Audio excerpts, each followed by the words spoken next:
The catalyst. It began with a shimmer in the void, a faint ripple that disrupted the fabric of space.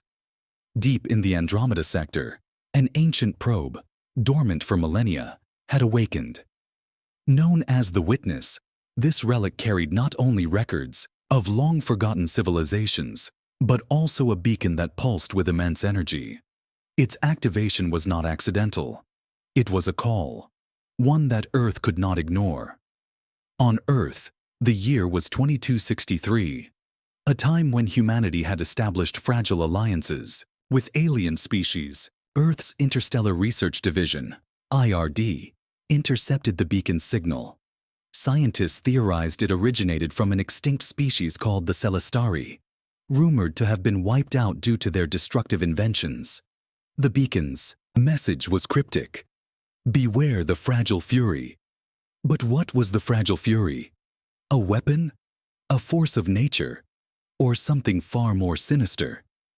Dr. Elise Cade, an astrophysicist with a reputation for unraveling cosmic mysteries, was tasked with leading a mission to recover the probe. Accompanied by a diverse crew of humans and aliens, Elise embarked on the starship Eos, unaware that the journey would test the limits of their alliances and uncover truths that could shatter the galaxy's fragile peace. The arrival. The Eos arrived at the probe's coordinates, a dead star system surrounded by a massive debris field. As they navigated through the remnants of destroyed planets, the crew's unease grew. The probe floated silently in the void, glowing faintly. Upon retrieving it, the ship's systems experienced unexplained malfunctions. Strange symbols appeared on their monitors, and an eerie hum resonated through the corridors.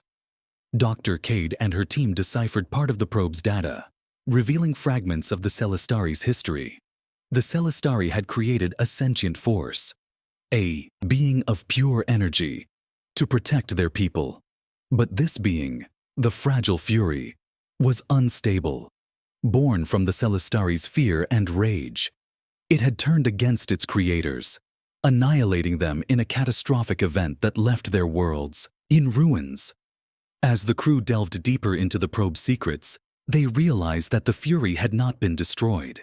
It had merely been trapped, waiting for someone to release it. The probe's activation was not a warning. It was a lure. And now, the Fury knew they were there. The awakening. The first sign of the Fury's presence was subtle. An unexplained surge in the Eos's power core. Then came the voices.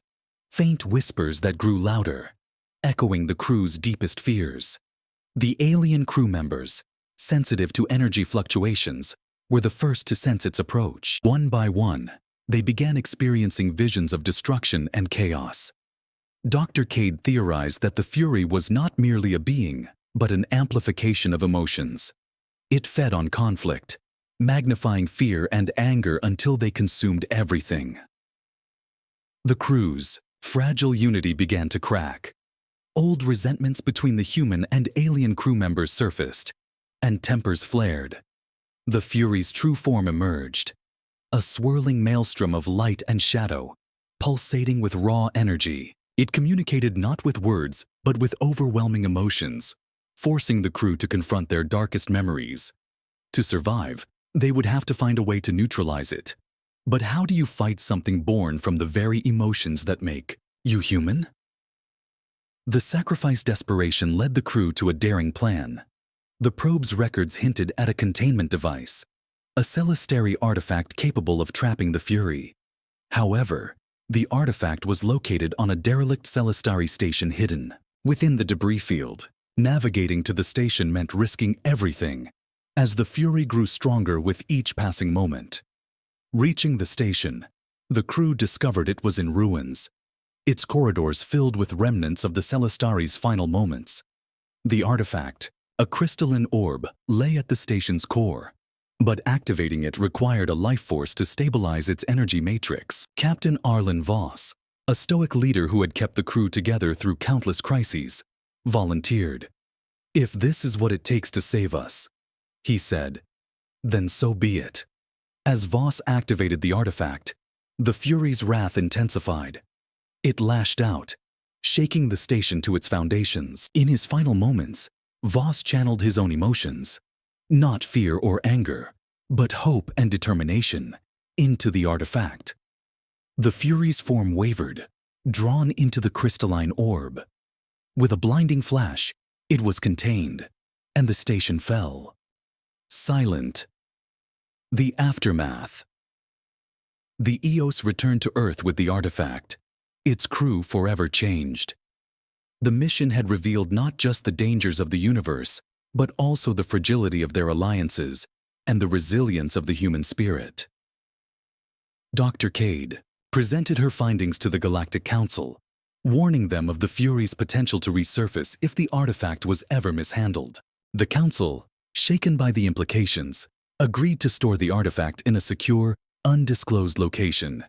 Yet whispers of the Fury's power spread, tempting those who sought to harness it. Dr. Cade knew the galaxy's peace was as fragile as ever, but she held on to Captain Voss's final words. Hope is our strongest weapon. In the vastness of space, where every star hides a secret, humanity had faced the fragile Fury and survived. But the question lingered. For how long?